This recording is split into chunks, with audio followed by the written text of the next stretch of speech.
How's it, Yang dudes and dudettes? My name is Sean. Go ahead and smack some gravy because all you people love that gravy. The algorithm loves the gravy. The overlords love the gravy. And you got to keep the gravy going to keep the channels viable. Oh, I almost tripped over my words there. But, so normally we're poking fun at the mainstream media, but today we had to poke a little fun at Bernie Sanders.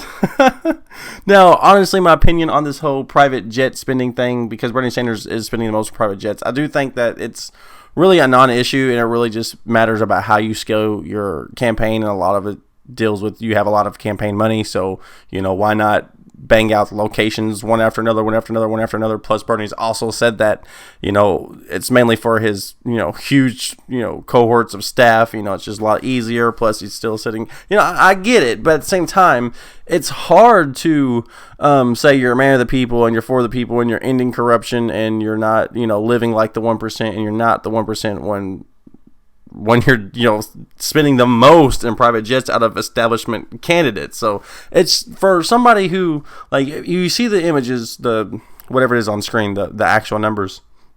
It's like most people are just going to look at those numbers and go, wow.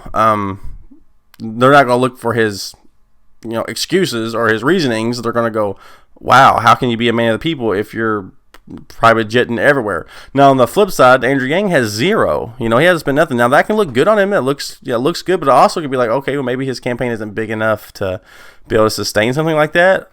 But at the end of the day, in the back of your head is going, you know what? He's not doing that. He's not doing that, and it looks better on him. But let's go ahead and get into this story because it's going to be pretty quick. Not too much here because I really think it's a non-issue, but it's going around, so I want to kind of cover it because it does.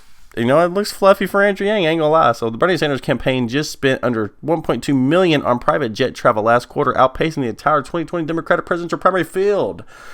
The most recent filing from Sanders reveals almost $1.2 million in spending during the final 3 months of 2019 to Apollo Jets LLC, a luxury private jet charter service. The campaign spent an additional $24,000 technically on transportation of Virginia-based advanced aviation team.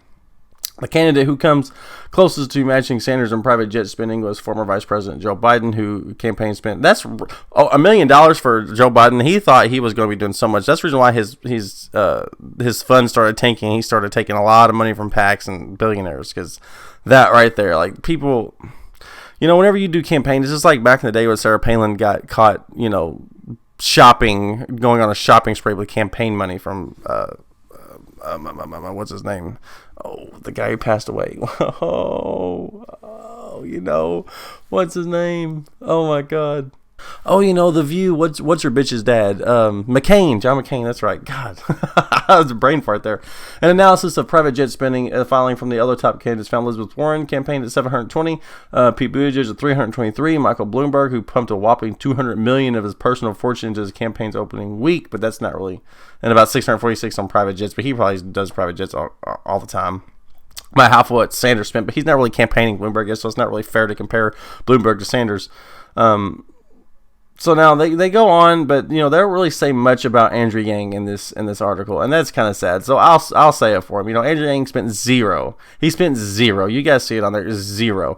Now he doesn't have the luxury of being able to do that. You know what I'm saying? And a lot of it comes from past history. Like Sanders, knows how to campaign, so he probably thinks it's a necessary evil. Like, I get all that, but people just looking at it on paper is not going to think that. You know what I mean? They're just not going to think that. So that's all I got for you guys. Just want to touch base with you, let you guys know about some of the silliness that's going on with this private jet crap.